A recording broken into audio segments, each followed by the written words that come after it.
અરે કેમ છો? મજામાં ને? જય શ્રી કૃષ્ણ. મને એક સારો કંપાસ બુક દેખાડો ને.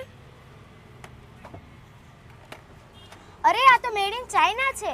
પણ તને શું ફરક પડે છે? તારે તો કંપાસ લેવો છે ને, તને આ સસ્તો પડશે. હું તો મેડ ઇન ઇન્ડિયા જ લઈશ.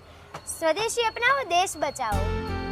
જોયું ને મિત્રો, આ બાળકો નાના ભૂલકાઓનો સંવાદ. સ્વદેશી અપનાવીશું તો આપણા દેશની રકમ, આપણા દેશની મૂડી આપણા દેશમાં જ રહેશે અને અંતે આપણા દેશવાસીઓને રોજગારી મળશે.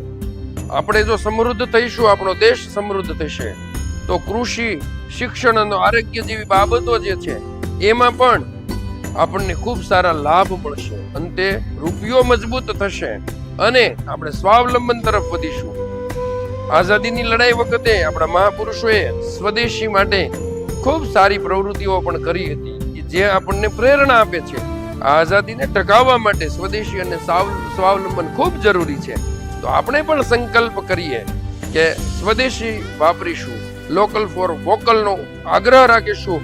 મારા ગામમાં મળશે તો પહેલા હું ત્યાંથી ખરીદીશ, ત્યાં નહીં હોય તો બાજુના ગામમાં, ત્યાં નહીં હોય તો તાલુકા પ્લેસમાં, પણ હું મારા દેશનું બનતું હશે એ જ ખરીદીશ અને મારા દેશને મજબૂત કરીશ.